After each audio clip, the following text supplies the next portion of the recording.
that's become more than a hobby. It's become a passion. And when you have something you're passionate about and that you love, it shows. A lot of your success is due to the fact that you do have a really strong understanding of the systems. That is what has separated me from my community. And they think that if they make it, people will come. Couldn't be further from the truth. Yes, exactly. You have to change your way of thinking. I read one headline that this was a 6-figure business. So that was interesting because...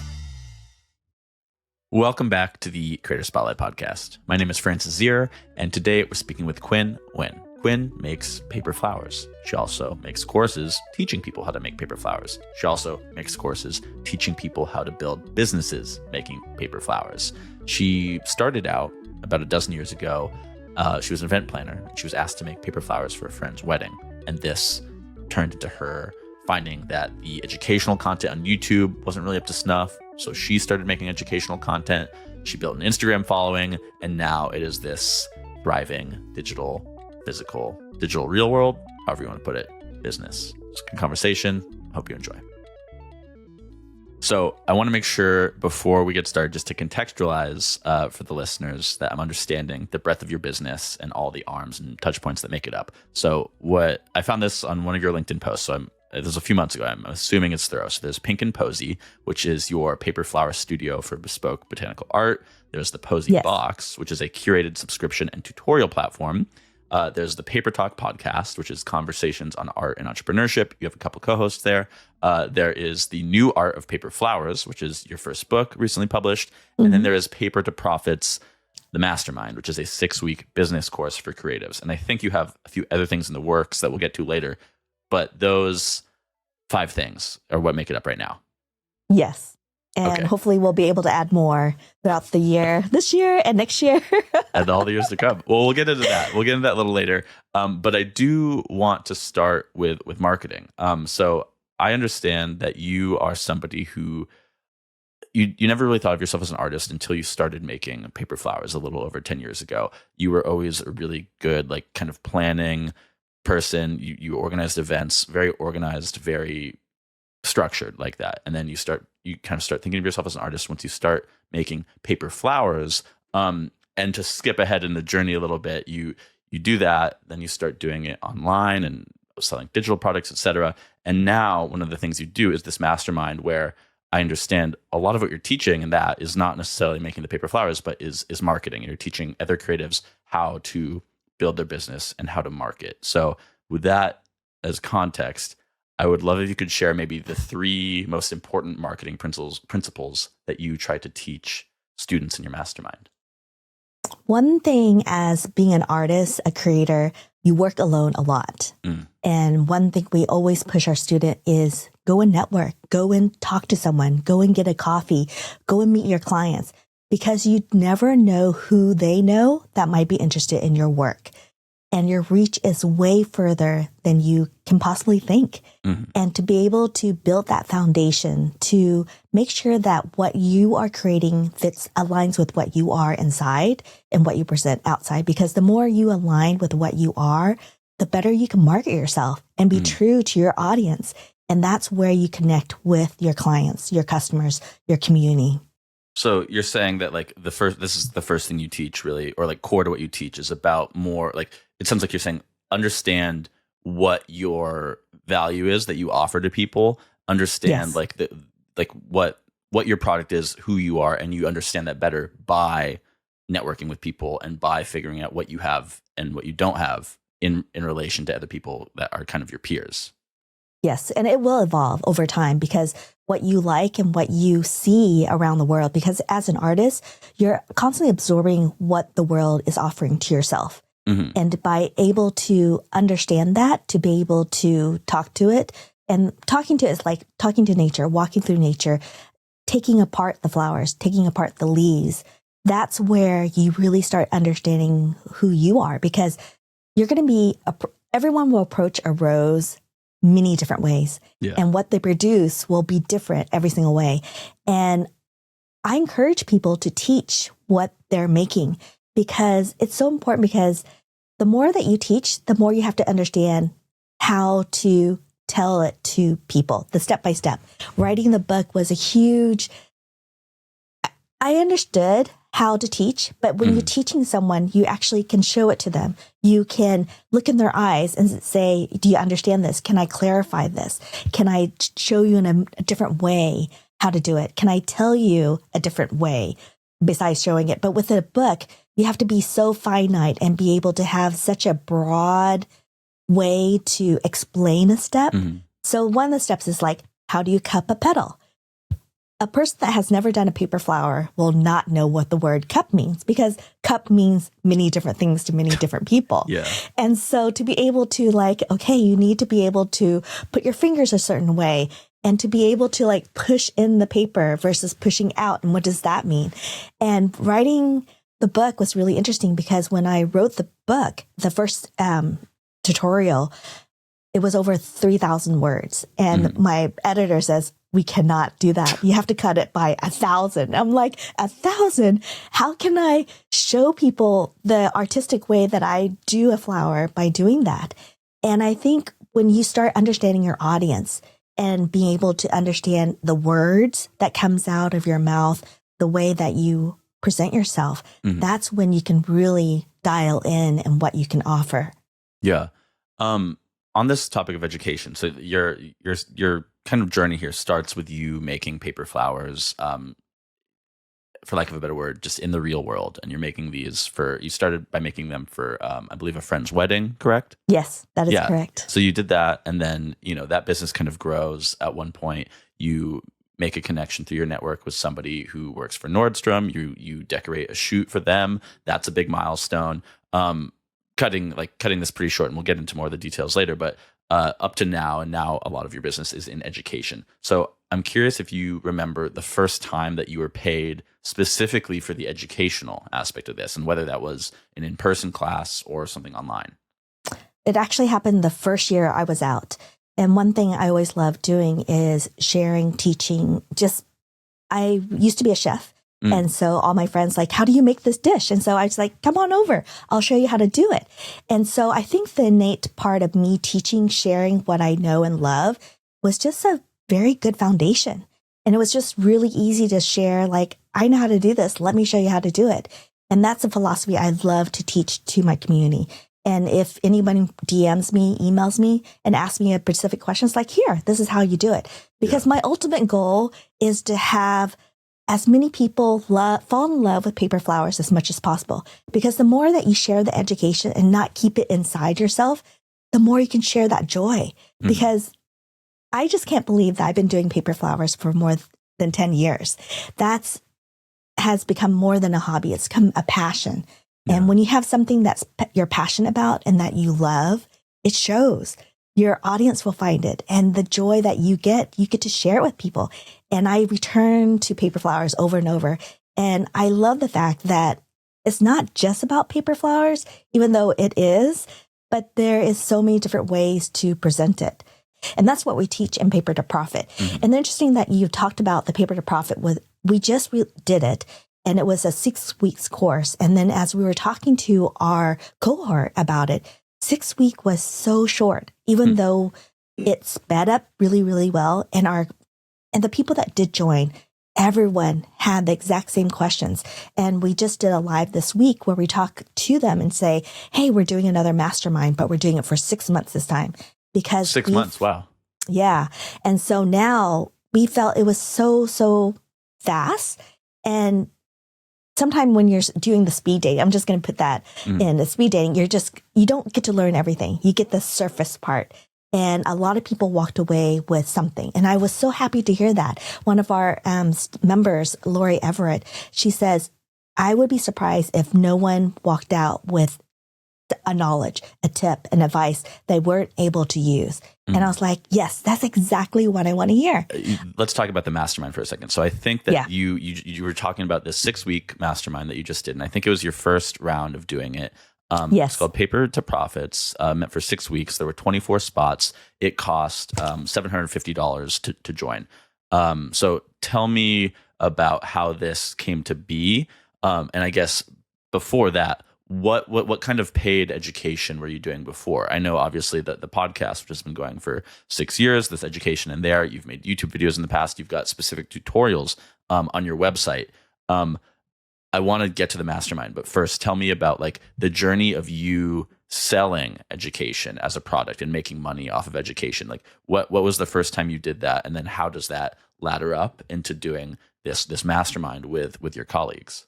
Sure. So the first year I ended up teaching right off the bat because people were like, oh, I want to learn this new medium, because at that time, 10 years ago, there was not a lot of people doing crepe paper. Yeah. And I introduced this new type of art medium to my community in Seattle. And people were like, yes, I want to sign up. So we had a dozen people sign up right off the bat. And it was really amazing. For and that in-person workshops, kind of. In-person workshop. Yes. And then that was, I believe, in 2016, 2017. And then as I started to share more of my work on Instagram, people started reaching out to me on Instagram on the DM, says, hey, I'm in town. Would you like to meet up? And I was like, sure, why not? And this is how Jessie, she's an introvert. I'm very much an extrovert. And she was the one that reached out to me and says, hey, I'm in Seattle. Can we grab a drink and like meet and talk? And then we met. It was amazing. It was like stars. And it was just like, I really love what she was doing. And we started collaborating together. And that was really unusual for that particular time where people were starting to collaborate. And so Jessie and I, and also another friend, Priscilla, she was down in California and I happened to be there. And she had also reached out to me and says, hey, let's meet up. And so we did. And the three of us collaborated together and ended up doing the very first international masterclass paper flower masterclass in the world. And we actually had people from Australia, from Korea, from Japan, England fly into our masterclass. And it was just really amazing to know that in just the first few years of my life, people were like, I want to do paper flowers. So real quick, this international audience that's flying in to come attend this, how are they finding you? Is this, you have a decent Instagram following at this point? Where are these people coming from that they want to fly in and do this with you? I know. So this is interesting. I probably did not have the amount of Instagram followers I had right now. I believe which is about 22,000, I believe. Yeah, 22,000. About that time, I think it was only 2,000 or 3,000. And it was just about talking to other people on Instagram, following each other, messaging. Because I believe that when you do comment on a post, it's more than, oh, that's beautiful.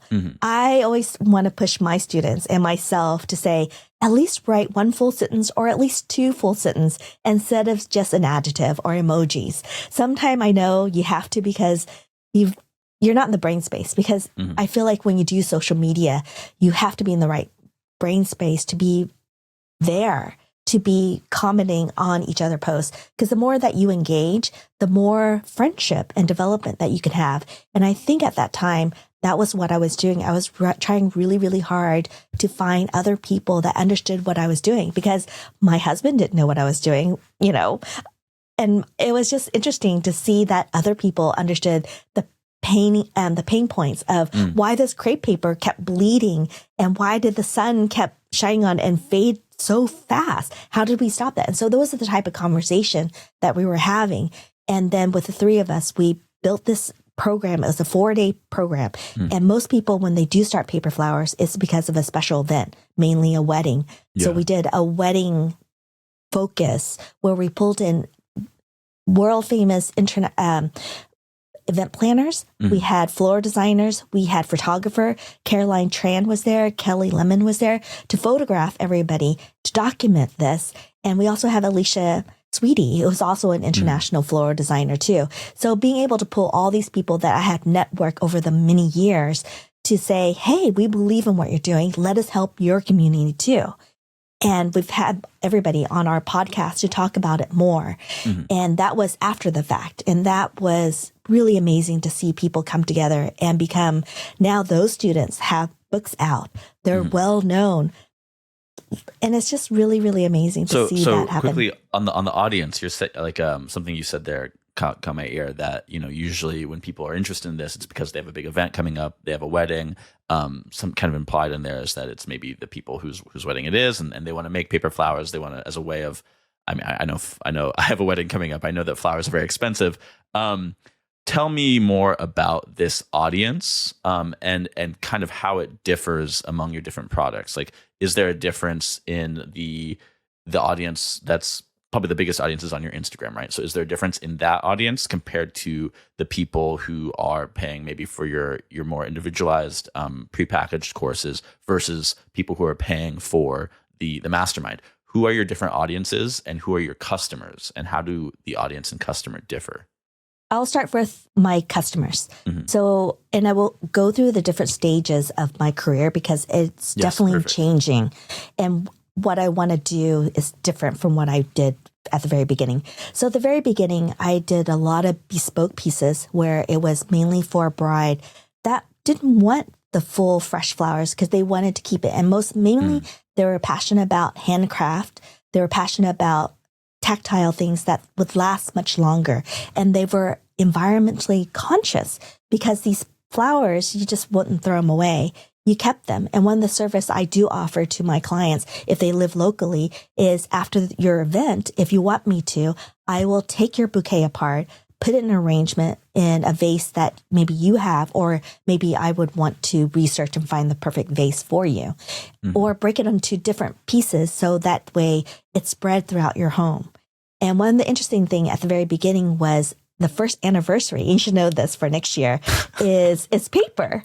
And a lot of husbands actually reach out to me to recreate their wife bouquet because they knew how much the flower is so important to them. And flowers are really important. And I also develop with other floral designers on creating that relationship. So the bride always have that one flower. That if you could have all the flowers, I want this one flower. So the floral designer knew that and would take a picture of it and book me a year out and says, hey, can you recreate this one flower, deliver it to them, and then put this note card in there. That's so smart. And so that way, not only do they remember it's the anniversary, but it's also saying, hey, I also remember. And if you have any other events, let me do the flowers for you. And I thought that was so clever. And it was just really great for me to network up with other floral designers because not only are you making paper flowers, but you also have to know how to arrange it. And so I ended up taking a lot of floral classes on how to do large installations, how to do the centerpieces, how to do bouquets, because there's certain methods that is crossover. And so along with the in-person workshop, and then with COVID happening, I started doing online courses. And one of my other passionate thing is I love technology. And I'm always the person that is editing everything, getting all the right equipment to make sure that everyone has the right thing. And so it was just a natural transition for me to do filming and online courses and doing the audio bits and doing all the transitions and the overlays. And I think it was over the top. But if you look at my videos compared to another person where they take an iPhone, put it on top, which is the natural way that people want to see it. It's like, I want to see what you're doing. But I also wanted to show you the different angles because you can't always see everything top view. Wait, also, so real quickly, so in COVID is when you start doing maybe these courses and moving more on the internet as people did in COVID. So at this point, you've been doing this for about 8 years, was it, by 2020? By 2020, it was more like 4 or 5 years. Oh, okay, only 4 or 5. So, you've been doing it 4 or 5 years, kind of in the real world. It's based in Seattle. It's all very, very real world, physical world. Yes. And then this is what I'm really interested in. Yeah, where we start moving to the digital and how you kind of digitize this business and how it grows from making these courses, filming these videos into now where I understand the bulk of the business and the bulk of the revenue comes from content and courses. Correct? Yes and no. At that time, I was still making a lot of paper flowers too. And I would say for the longest time, that was my biggest money maker, was just making thousands of flowers for special events. And I started contacting with other event designers, and they would hire me months out because it would be these elaborate. And it was just really interesting because I just pretty much hand in the flowers, and the floral designers from the event team would actually design with it. And I worked with David Bond over in New York, who does easily 6-7 figures events. And he would say, hey, I need 10,000 flowers. And I was like, okay, when do you need it? What color do you need? What flowers? And I would just make it and pack it in a box and send it off to New York. And it turned out it was at a gala for a new museum that opened up in Arizona. It was for a huge wedding over in Florida. So it was just really interesting to see where these flowers could happen and could make. But back to the online, because I want to talk about COVID. COVID was a huge changer for a lot of paper artists that wanted to teach. It was a way to reach around the world, to be able to teach someone in Japan, to teach someone in Australia, which there's not that many artists that I was aware of at that time that was doing it. There was a couple of really big ones. Jennifer Tran over in Australia. She was one of the first paper flower book. Tiffany Turner is another one. And those are the type of books that was already out there, but there was no online tutorial that people could watch unless it was YouTube. And there was a lot of Asian ones where there was no voice. All you had to do was just look at it and figure out, okay, how did they do that? So nobody's really telling you what to do. Yeah, exactly. So this is your innovation that you bring with your videos is more you're telling people what to do. It's not just the visual. It's you speaking. Yeah. Yes, and then we also had templates too. And so that was another key component where not only did I give you a PDF template that you could print out and cut, but I also gave you SVG files. SVG files can be used for cutting machines. So the Cricut, the Silhouettes, even laser machines, you could use that particular template and feed it to your machine to use it. Because a lot of our audience is a little bit older, so they can't really cut with their hands as much. And so that was another way to show them how to do it. Okay, wait, on that really quick. I'm still trying to figure out exactly who your audience is and who your customer is and what the difference is between them, and specifically for the digital stuff, specifically who converts from audience to customer for your courses. Yes, I know. I have a lot of different customers, and I think that's why I'm having a hard time dialing in all the different branches. Yeah. So to put it all blank, customers I have are usually brides for weddings. I have event planners around the world that will hire me for their particular events, be it wedding, be it corporate events, be it galas, things like that. Then I have people that wants flower just for their home as a beautiful piece. And I love that. It's like the piece that they want is usually one piece, and you can charge a little bit more because you're spending a lot more time etching in the particular details. I like to tell my audience, if you cut my flowers down in half, it would be botanically correct. That is one of the passions. Before I became this, I wanted to be a master gardener. And I'm very passionate about plants, about gardening. And it was just a natural transition to become a paper flower, because when you're passionate about something, you want to show it in many different forms. And paper flowers just hit that sweet spot for me that I was able to combine all these interests that I have. And then my other audience, so those are the people buying my paper flowers. So the people that I am aiming for teaching is someone that wants to do it as a hobby, but don't know where to start. So they just want a beginner course to learn how to make the rose, the peonies, the ranunculus. Those are the popular flowers. Yeah. And then we have the people okay, I did it for my event, my wedding, my parties, and now I love it and I want to know more. Wait, also real quick. So you said, so you were saying that there's the people who come and buy you've got courses for specific flowers. I saw these on your website. Those, are those free, or what's the price on those?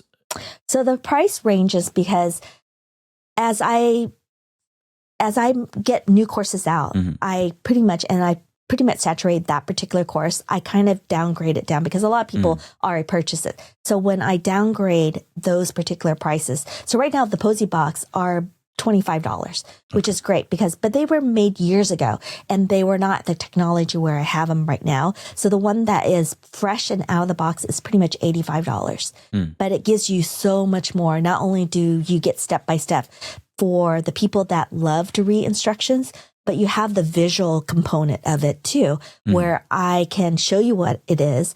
You can turn off the audio and just visually look at it. You can also hear me talk about it because sometimes I'm giving you extra little tips and advice as you're going through certain things. And I'm also telling you stories. So those are the audience that I want to creep into to say, I'm offering more than just a video. I'm offering you a storytelling.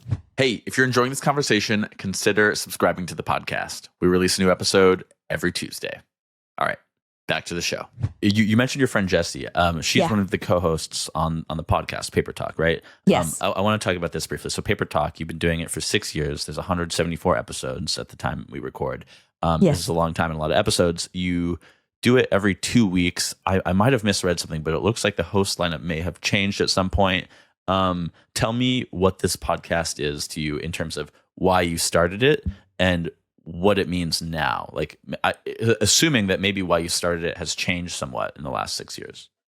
We started our podcast during COVID because we felt the need to be able to talk to other people that we weren't able to meet face to face anymore. And so to be able to hop online, have a great conversation and share it with other people. Because when we were having our in-person meeting, people were like, oh my gosh, I wish you could share this conversation with other people, because it was so amazing to be able to pull these great little gems. And I wanted to share that with other people. And I knew that, and I was already listening to a ton of podcasts. I was like, in my head, I can make this happen. I started researching and going down that black hole that you're like, okay, these are the different equipments.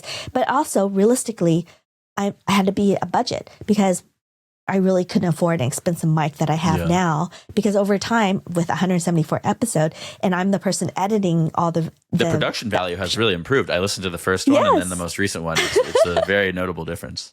Wonderful. I'm so happy to hear that over time you can actually see it. Oh, yeah. And I want people to go back to the very beginning, because they know that all the time and the value we put in and how our interview quality has increased and how we're able to pull those gems out. And it's been really interesting. We're right now prepping, and actually after this, we're starting our first recording for episode season 8 for 175. Yeah. And so I'm really excited about that. And we're also interviewing finally Aline's Tacky Glue. And it's been interesting. I've been trying to pursue all the different vendors that I actually use. Kai Scissors has been on our Carnotectica, Rossi, Carfini, like all these people that provides all these tools and papers. We've actually had them on. And the amazing part is because us being able to talk to them face to face, they've been able to put our face, our voice, our flowers together in their head.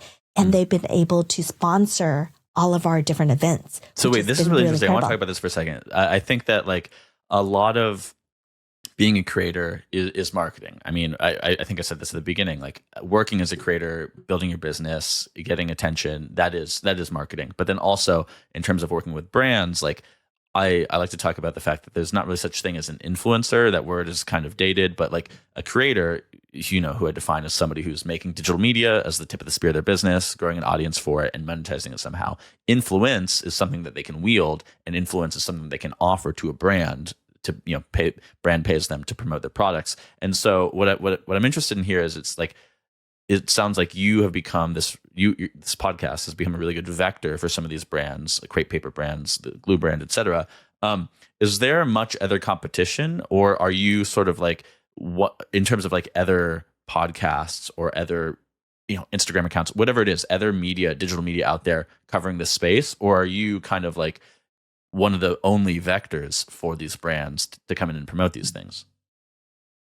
I would say I'm not the only one, but there are a couple other people that are doing it, but they don't have the powerhouse that I believe Paper Talk Podcast wields, because we were there, 6 years ago, getting all these people deep talking. Audience trust. Yeah, very deep audience trust. And they know that they can trust us because we try to find and be true to ourselves. Because I think that's the really common thing that both Jesse and Sarah and myself bring out is like what we say is really what we're doing.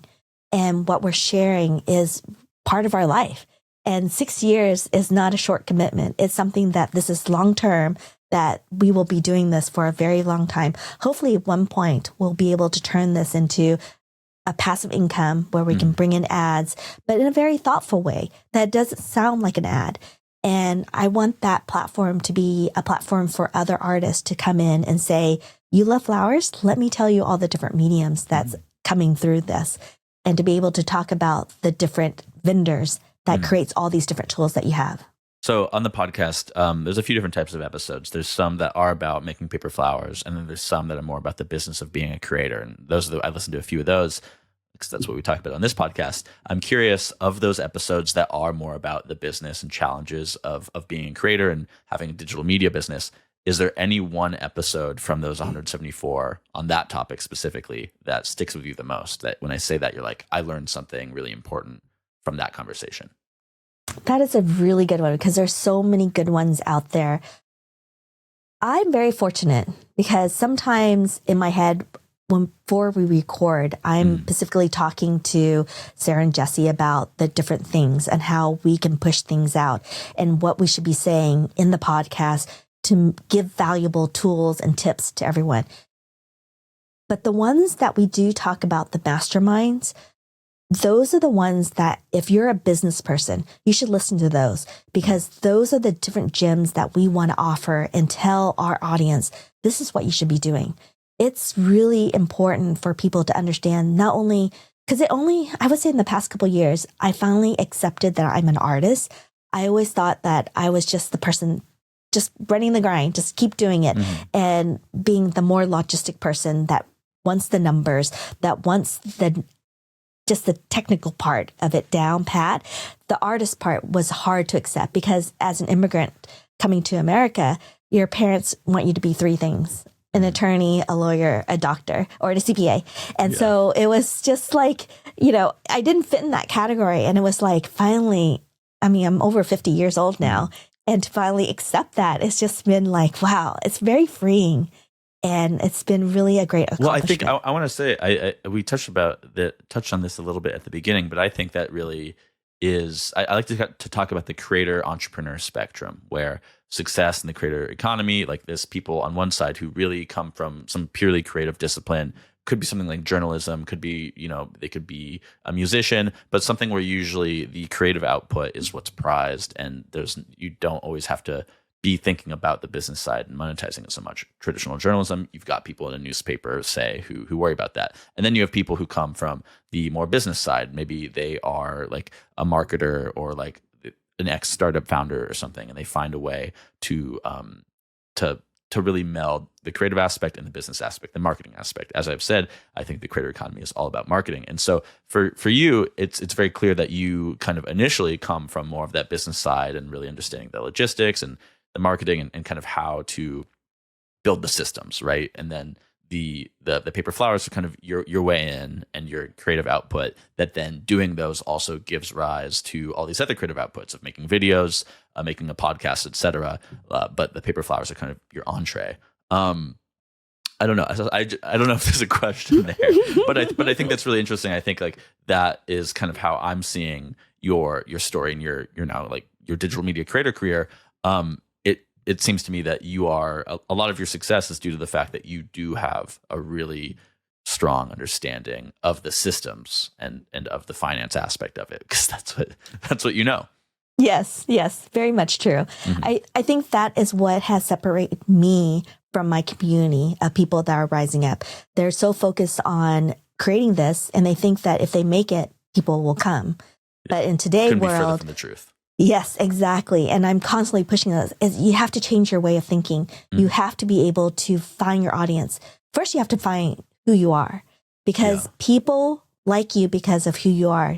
And as you grow, share it, because you'll be able to grab more people and they'll start understanding why you change over time.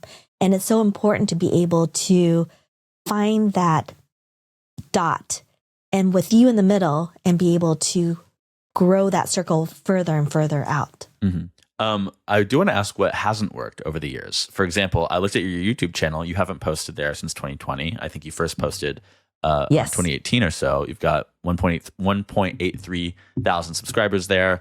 I obviously know YouTube is tough. We're growing our audience and have been for a while. Also, your Twitter, no post since 2020. So it's clear that you found that these courses, these more higher ticket courses, work really well for you. And Instagram continues to work well for you. Again, you've got 22,000 people there. But tell me what hasn't worked, what things you've tried in terms of like going out there to build an audience and grow the business specifically. What has not worked besides YouTube and Twitter? I would say what hasn't worked for me, or my attention has pulled to something different, was the Posty Box subscription. I felt like I was on a hamster wheel, just going over it. As soon as we were done filming something and editing, we were already thinking about the next one. And I just didn't have any room for creativity at all. Yeah. And it was just like, there was so much to do in preparation. Not only did I have to source the materials, pack them, put out the templates, put out all the different technical things. And it was just so overwhelming. And I didn't have room for the creativity of me being able to make. And I started questioning myself. Am I still in love with paper flowers? What am I doing? And so I really had to put a stop to that and really pull back and says, you know what? You're trying to create a name for yourself. Let's go back to where you started and find the love that you had before you move on and start pushing things out. And I started pulling back because I thought YouTube was the way. And I do want to go back to YouTube. And that's something that I started putting the layouts, putting the videos together. And it's sitting there waiting for me to edit. But I also want to be able to teach at the same time. And I love that I get to go around the world. Like my first book signing was actually in Tokyo. That's awesome. How amazing is that? And so right now my publisher is I'm heading to South Korea and also to Taipei. And I was like, oh, what if I do a book signing there? And so it's just been really wonderful to create these opportunities to actually find people that loves to make paper flowers and to say, hey, this is so amazing. I get to meet you finally because we've only chatted on DMs on Instagram. How rough percentage breakdowns maybe of where your audience is? It sounds like if your first book signing was in Tokyo, it sounds like you have a sizable audience in Tokyo or in Japan more broadly. Obviously you're Seattle based. I don't know if it's majority US, whatever. Do you have any picture of like the just rough percentage breakdowns of where your audience is in the world?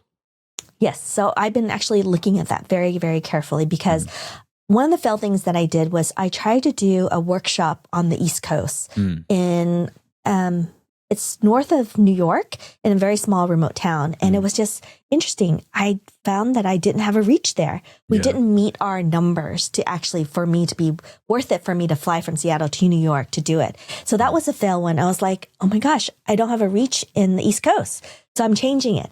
And so that was the interesting part. I have a very strong foothold in Washington, specifically the west side, not so much the eastern Washington because it's a different so many people out there anyways. Yeah, true. And then Portland was really wonderful. I got to do a book signing and a talk at the Powell's bookstore, which was like bookstores in the world.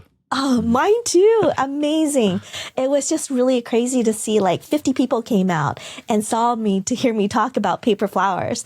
So that was super exciting. I've just did a sold out workshop down in California. So my foothold is very, very strong on the West Coast, but that makes sense. And then I also have some foothold in the Midwest. I have some family in Texas, so I'm constantly going there all the time. So I did a book signing and a workshop over in Waco, Texas.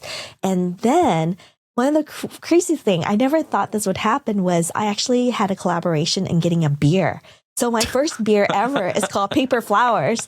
And now this was this so like with incredible. A local brewery in Seattle or what? Actually, down in the Hood River. Okay, yeah. Yes. Deschutes? What was that? No. Deschutes is one of them, but this one is called Kings and Daughters. Oh, okay, cool. So really amazing. They're actually getting ready to do a brick and mortar opening this fall. That's so cool. And so I'm actually coming out with my second beer. So this is so crazy. Who knew? I mean, you have to drink, and why not have a little bit of fun? One must. So, yes. And so my second beer is called Paper Petals. And this is actually going to be in North Carolina with 12 bones, which I'm so excited. So I am trying to solve that problem. Like, how can I reach out to the East Coast? And I do have a couple other things in the work. Snow Farm up in Massachusetts.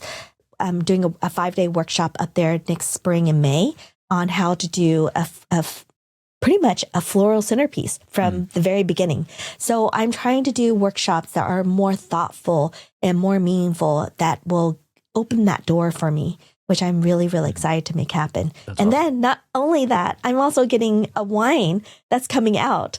And so this has been really, really an amazing thing that I never thought. So these are different ways. How did these come about? How did these beers and these wines come about? Is this just like people who followed you on Instagram, people who've taken your courses, people who saw your flowers somewhere in the Pacific Northwest, maybe for the Hood River one? How did these come about?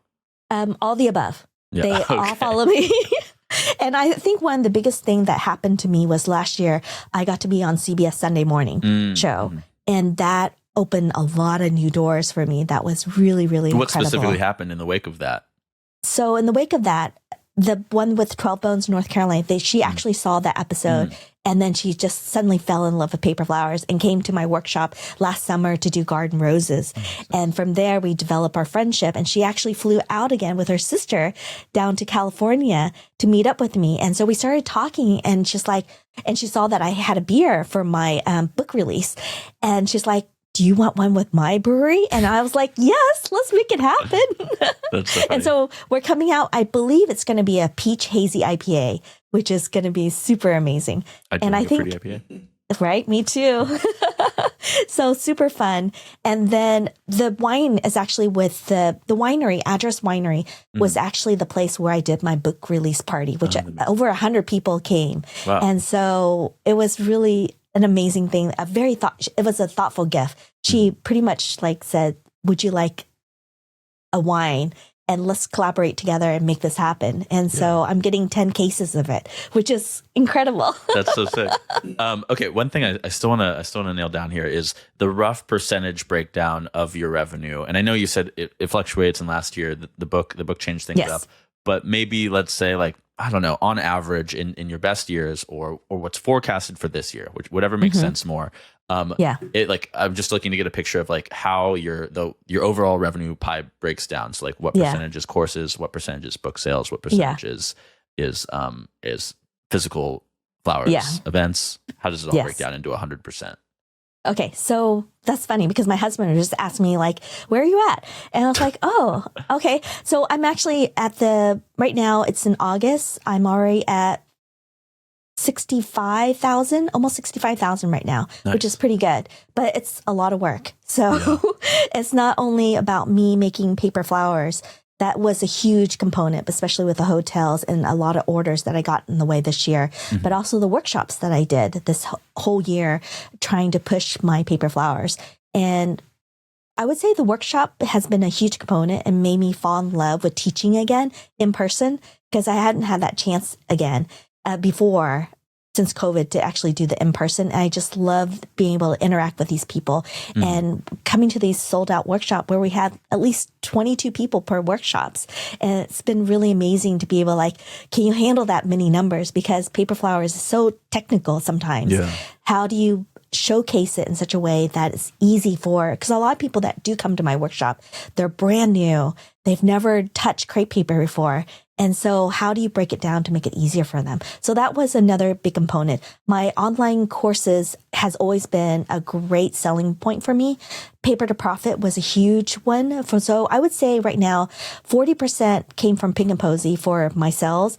Another 40% came from Paper Talk podcast with all the Paper to Profit, the mastermind, and then 20% with the Posy box because I've been figuring out what to do with the Posy box. Do I revive it again with myself? Do I keep it under the Pink and Posy umbrella? Which is really interesting because my cohort, Jessie, she's having the opposite problem. She wants to focus on her fine art, but separate it to the teaching because teaching is really important for her. So she has her jessiechew.com and then she has Crafted to Bloom, which is her teaching portal.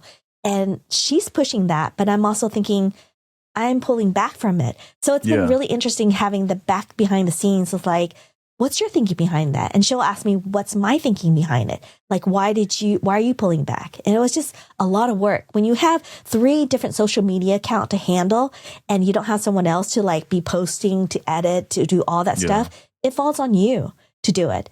And so I've been very fortunate. Sarah Kim is a huge social media person. I would say she's an influencer. And she's taken over Paper Talk podcast, which has taken a huge weight off of me.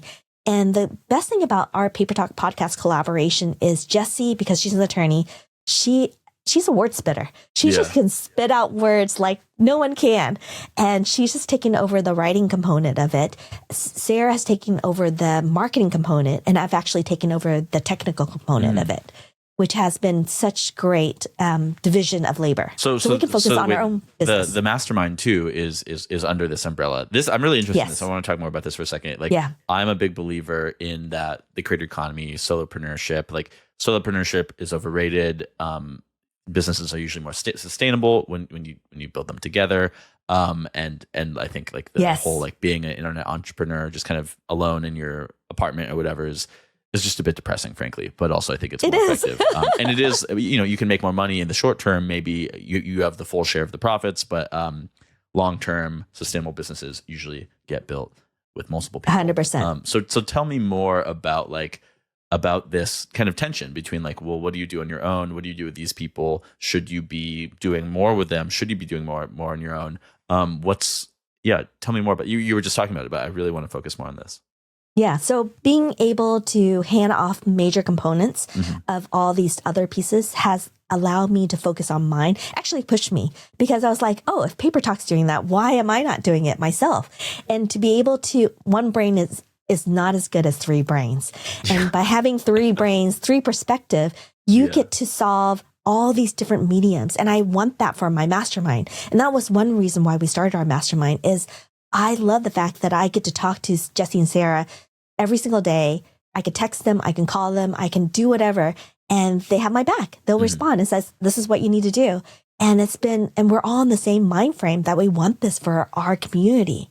And to be able to go inside and get a peek of what I get to have the past decade, it's been really, really incredible. And I want this for my audience. So wait, what about the upcoming mastermind? You said the next one, this past one was 6 weeks. The upcoming one is 6 months. So I'd love to hear like, in terms of like how you're going to price this differently. Is it going to be the same, just 24 people cap, or will there be more people, less people? Tell me about the plans for this longer mastermind. Yes. So this mastermind is a 6 months commitment. We're going to do automated paying of $125 per month, and you get to meet with a cohort. We wanted to cap it off with each group being smaller so they have more time to talk. So if we need to do like 2 or 3 different smaller groups, I'd rather have that than one large 24 people, because at that point, you don't get a chance to have a voice as much as you think you would. Yeah. But I do want to have like an in-person. So I'm hoping after the 6 months or during the 6 months, if I feel it's right, I would love to invite everyone in to stay at an Airbnb to actually meet each other, because I found that when you get to see each other face to face, give each other hugs, and to be able to drink coffee. Community. Yes, exactly. And I want that so much. And that's what I'm envisioning for this. And I'm hoping after the 6 months, they will love it and they have seen changes in their business and they want to continue on. So we want to open another cohort after the 6 months. So that ends in January. The next one will start in February. So it'll be a nice continuation. So that way we can supply support for everyone in the group, because life changes, your business will change, and you're going to get at different times, because this is going to be the fall, winter season. And so people are getting ready for winter shows. People are getting ready for Christmas gifts and holidays. And also at that time in November, you should already be thinking about Valentine's and Mother's Day. Yeah. And it's really like things that you don't think about, like the holidays, you're not thinking about February already. And already at this point, if you don't have your Christmas like lineup already done, you're too late. You should already have your marketing already in place. This is like I know cooks or like food magazines right now in August is when they're working on their Thanksgiving issue, right? Exactly. Yeah. So you should be doing the exact same thing. So that way you're ready and you're not stressed out and pulling last minute, because by that time, if you want to buy anything Christmas related, it's already sold out. And so you have to pre-buy a lot of things if you're going to make things for the holidays. And then, good. And then when we do the spring one, that will be spring, summer. And that's a whole different type of events and people and weddings. And so we want to talk about all the different waves that goes up and down with your business, because tax seasons, that's another thing that we're going to be starting to talk about. And if you need to pull out 1099, when you need to send it out, how do you send it out? If you have PayPal, you don't have to send that out. So these are the things that we want to tell our cohort, things you need to be aware of. Let's say 5 years from now. I think predictions are usually, just fluff. But I say 5 years from now, what would you like this business to look like ideally? Is it you're just doing the courses and the podcast full time? What is your dream version of this business 5 years from now? Definitely the podcast. That's always been a joy. And that's something that we have talked about. Like, do we continue this? Are we still finding enjoyment on this? Are our audience finding enjoyment on this. I find that really important to know that we're keeping tab on our audience and what they want to hear and what they want to learn from us. Another component that I'm in the works right now is a book, and I'm hoping to have more. Yes. So I'm really excited. It's something completely different, which I'm really excited about, and I'm hoping that will happen. And so I want to do more books. I found really big enjoyment on writing it, the process of working with my editors, and also the aftermath of how do you publish your book? How do you push your book out to your audience? And how do you promote it? I find that really, really challenging and fun. Yeah. And then, of course, I do want to do more online, and I want to talk more about the technical aspect of how to do paper flowers. And I find that is going to be really, really incredible to share with my audience. Nice. Just one last question, I think. What single thing, moment, event, course, whatever it may be to you, what single thing are you most proud of over the course of this last 5 to 10 years of your career? Two things popped up in my head. The first one is building this community of knowing that the people in my community are such amazing, giving people. I love that for everyone that's in the community. And it's just really amazing that I know I can reach out to anybody in Australia, in England. We would have a conversation. Yeah. And I know if I met them in person, first thing we're going to do is like, oh my God, that's you. And so I love that. But I think the biggest thing, feather to my cap, I would say my museum exhibit at the Cleveland Art Museum. I saw this on Instagram. Very beautiful. Yeah, thank you. I was just an incredible moment to be able, and I still remember it when the glass dome came over the piece. It finally hit me because for the past 2 hours, I was talking to the curator on putting all the pieces together. Let me contextualize quickly for the listener. Maybe Tom, our editor, can put the video in on the video version. But basically, there's this beautiful blue vase with all these different, I don't know how you'd say it, maybe mini vases kind of sticking out of it, blue and white vase, and you have your paper flowers all over it. It's very stunning. I don't know if it was more to it than that, but I saw that this one kind of beautiful piece. Yes. That's it. Yeah. So this is a Delftware. It's called technically a tulip vase, but they call it a flower pyramid vase. And this was dated back in the 1600s. Yeah. And they had to figure out which medium would work, because there's been some where they do like fondant or gum paste. And then they also did silk flowers and things like that. And then finally they nailed on paper flowers. Within the paper flowers, they started looking at all these different artists to figure out which artist would fit this particular vase the best. And it was just really flattering to know that they chose me. And how did they find you? They found me. They said one of their board members actually saw me on CBS Sunday Morning. And from there, they presented it and says, hey, I know you're doing this for the flower pyramid. This is someone that you should look at. And so that's how they found me on that. That's awesome. Yeah. Quynh, I think we'll end it right there. Thank you so much. Yes, this was wonderful. Thank you, Francis. Where should people go to find your work? Find me, Pink and Posy. That's my handle for pretty much all the different social media platforms. pinkandposy.com is my website. That will give you all the information.